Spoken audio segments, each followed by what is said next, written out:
Assalamualaikum warahmatullahi wabarakatuh. Tuan-tuan, puan-puan, para pendengar yang dimuliakan oleh Allah Subhanahu wa taala. Alhamdulillah, syukur kepada Allah Subhanahu wa taala kerana kita masih lagi dapat meneruskan kehidupan walaupun barangkali kita berhadapan dengan situasi yang tidak menyeronokkan ataupun tidak menselesaikan kita. Namun yakinlah dan percayalah bahawa semua yang Allah Subhanahu wa taala timpah ataupun bagi dengan kita tentu ada rahmat dan hikmahnya. Tuan-tuan yang dikasihi sekalian, kini kita berada di penghujung Ramadan. Maknanya kita sehari atau dua lagi akan menyambut Syawal yang mulia. Maka peluang dan kesempatan di penghujung ini perlu kita rebutlah ataupun kita perlu manfaatkan. Jangan tercicir ataupun jangan kita kehilangan peluang ini. Tuan-tuan, puan-puan, para pendengar, selepas berpuasa ataupun selepas tamatnya Ramadan, kita akan menyambut lagi satu hari yang besar, ya, peristiwa yang besar, iaitu Syawal ataupun Aidilfitri. Maka di dalam Aidilfitri itu kita juga dituntut, selain daripada ziarah menziarahi, selain daripada makan dan minum bersama sahabat-sahabat dan teman saudara segala, kita dituntut supaya melaksanakan puasa sunat 6 Syawal. Ini yang paling mustahab, kerana sesungguhnya ada mafhum sabda Nabi SAW yang bermaksud bahawa berpuasa 6 Syawal seumpama puasa penuh setahun, dengan syarat telah kita melengkapkan puasa bulan Ramadan. Tidak boleh lompong, maknanya full kita punya Ramadan, baru kita sambung dengan Syawal. Tuan-tuan, puan-puan serta pendengar yang berbahagia, kenapa begitu digalakkan, kenapa begitu diwar-warkan tentang puasa 6 Syawal?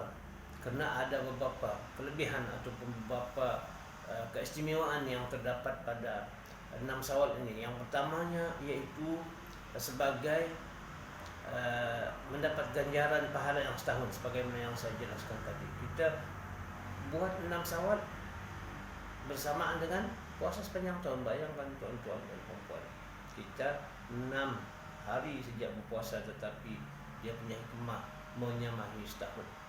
Yang kedua iaitu dengan kita melakukan puasa sunat Syawal tadi untuk melengkapkan kekurangan puasa Ramadan. Sama ada kita sedar atau tidak sedar bahawa tentu barangkali puasa kita tu ada cacat dan celahnya.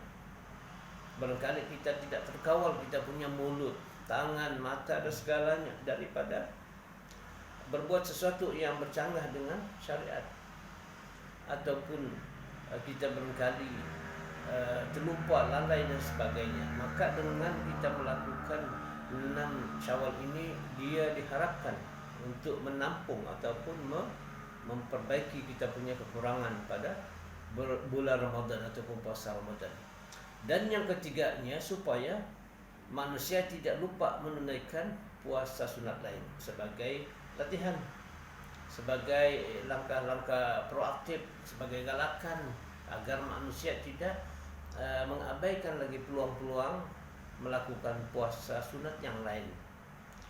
Justru itu, apabila kita sudah menjadi kebiasaan melakukan puasa sunat, insya-Allah dia akan mendarah daging, dia akan menjadi satu tabiat kepada kita, dan kita tidak akan rasa berat lagi, akan rasa kepayahan lagi untuk meneruskan ibadat-ibadat, termasuklah sunat-sunat, puasa-puasa sunat.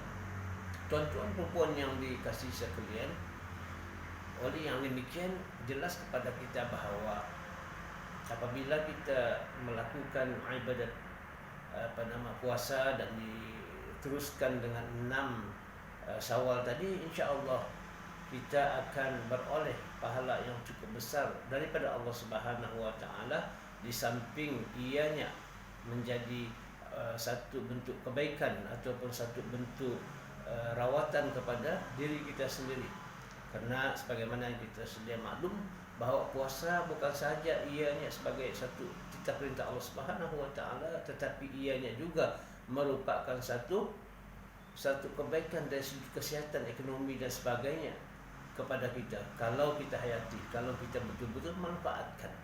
Justru itu, rebutlah ruang yang Allah Subhanahu wa taala kurnia kepada kita. Sebagaimana sabda Nabi, rebutlah 5 perkara sebelum tiba 5 perkara. Antaranya yaitu rebutlah masa terluang sebelum masa sibuk, masa hidup sebelum mati. Sekian sahaja dengan ucapan selamat menyambut Aidil Fitri, maaf zahir dan batin.